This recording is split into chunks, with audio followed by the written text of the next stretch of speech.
The Damned Mission. This is the story of how I ended up face to face with a creature that should never exist. I was part of a mission, but not the kind they write about. We weren't sent to save, we were sent to erase. Our job was to eliminate signs of what people called spiritual contamination. Only no one told us what we were really fighting. Chapter 1. The Mission. It was supposed to be a standard op. Get in, cleanse the site, get out.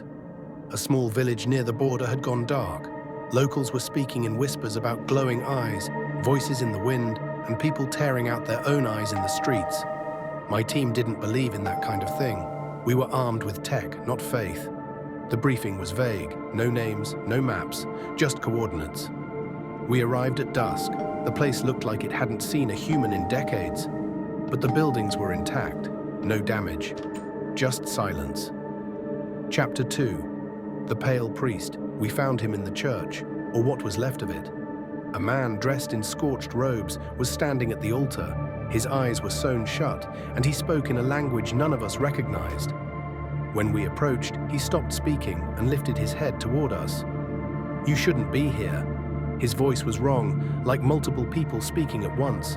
The ground vibrated. One of our guys, Ramos, raised his weapon. The man laughed.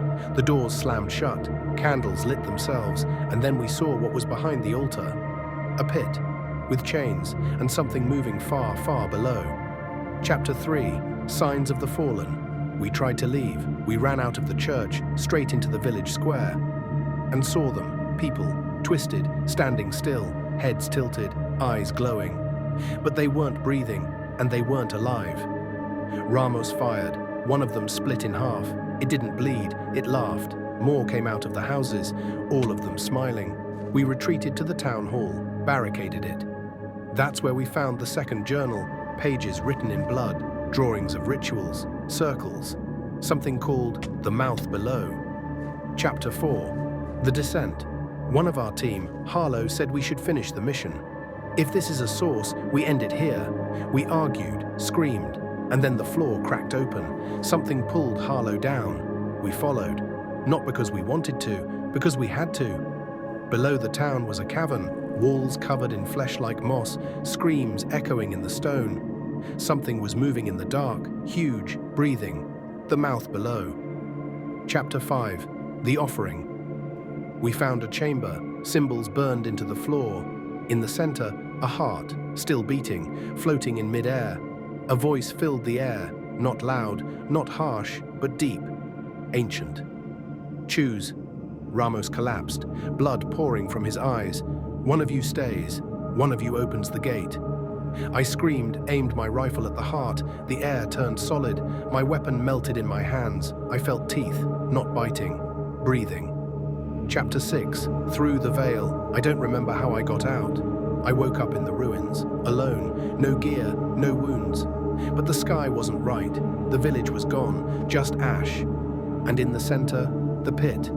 Still open, still breathing. I started walking. My name. I had to remember my name. My hands were clean. Too clean, like they were never mine. I saw a reflection in a window. My face, but not. Something behind my eyes was smiling. Chapter 7. The second mission I reported back. They debriefed me, isolated me, ran tests. I told them what happened. They sent a second team. They never came back. Now they watch me. Always two men outside my door. Doctors visit daily. I hear breathing at night, from inside the walls. They say I'm safe. They say I'm lucky to be alive. But sometimes, when I sleep, I see it again. The mouth below. It hasn't forgotten me, and it wants me to come home. Chapter 8. Those who listen. They think they can contain it, study it. But it's already out. It spreads through dreams, through doubt, through silence. One of the doctors whispered to me yesterday. I saw it too. His eyes were hollow. He didn't come back today. I'm writing this so someone knows the truth.